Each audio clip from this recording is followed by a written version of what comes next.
ചർച്ച അപ്ഡേറ്റ്സിലേക്ക് സ്വാഗതം. ലോകമെമ്പാടും പുതുതായി നിയമിതരായ 192 ബിഷപ്പുമാർക്കുള്ള കോഴ്സ് റോമിൽ ആരംഭിച്ചു. സെപ്റ്റംബർ 3 മുതൽ സെപ്റ്റംബർ 11 വരെ നടക്കുന്ന കോഴ്സിൽ ലോകത്തിന്റെ വിവിധ ഭാഗങ്ങളിൽ നിന്നുള്ള പുതിയ മെത്രാൻമാർ പങ്കെടുക്കുന്നുണ്ടെന്ന് പൊന്തിഫിക്കൽ വാർത്താ ഏജൻസി റിപ്പോർട്ട് ചെയ്തു.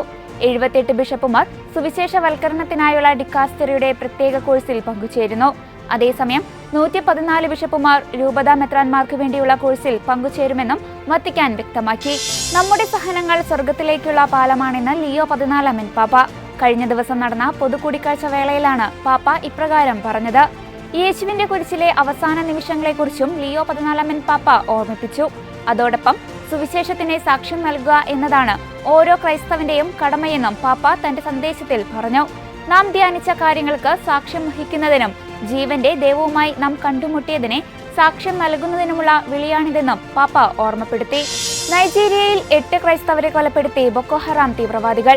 നൈജീരിയയിലെ ബോർണോ സംസ്ഥാനത്ത് ഓഗസ്റ്റ് 30 5 ക്രൈസ്തവരെയും ഓഗസ്റ്റ് 31 സംസ്ഥാനത്തെ മറ്റൊരു പ്രദേശത്ത് 3 ക്രൈസ്തവരെയുമാണ് ഇസ്ലാമിക തീവ്രവാദികൾ ക്രൂരമായി കൊലപ്പെടുത്തിയത്. ഗ്വാസ കൗണ്ടിയിലെ എൻഗോഷി ഗ്രാമത്തിലെ കൃഷിയിടങ്ങളിൽ ജോലി ചെയ്തിരുന്ന 5ഓളം പേരെയും അസ്കിറ ഉപ കൗണ്ടിയിലെ മുസ്ത ഗ്രാമത്തിൽ നടത്തിയ ആക്രമണത്തിൽ വീടുകളിൽ ഉറങ്ങിക്കിടക്കുകയായിരുന്ന 3 പേരെയുമാണ് അക്രമികൾ കൊലപ്പെടുത്തിയത്. ദുരിതമനുഭവിക്കുന്ന ജനങ്ങൾക്ക് മാനുഷിക സഹായം നൽകണമെന്ന് ലിയോ 14 പാപ്പ. കൂടാതെ രാജ്യത്തെ ഡാർഫർ മേഖലയിലെ മണ്ണിടിച്ചിലിൽ ദുരിതമനുഭവിക്കുന്നവർക്കായി പാപ്പ പ്രാർത്ഥിക്കുകയും ചെയ്തു. രാജ്യത്തിന്റെ കിഴക്കൻ ഭാഗത്തുള്ള സുഡാനിൽ വെള്ളപ്പൊക്കത്തെ തുടർന്നുണ്ടായ മണ്ണിടിച്ചിലിൽ 1000-ലധികം പേർക്ക് ജീവൻ നഷ്ടപ്പെട്ടിരുന്നു. അതേസമയം സുഡാനിൽ 29 മാസത്തെ ആഭ്യന്തര യുദ്ധം മൂലം ജനങ്ങൾക്കുണ്ടായ കഷ്ടതകളെപ്പറ്റിയും പാപ്പ അനുസ്മരിച്ചു. ലഹരി മൂലം അക്രമ സംഭവങ്ങൾ വ്യാപകമാകുന്നതിൽ സർക്കാരിന് കൂട്ടുത്തരവാദിത്തമുണ്ടെന്ന് KCBC ലഹരി വിരുദ്ധ commission chairman bishop Yuhanon Mar Theodosius.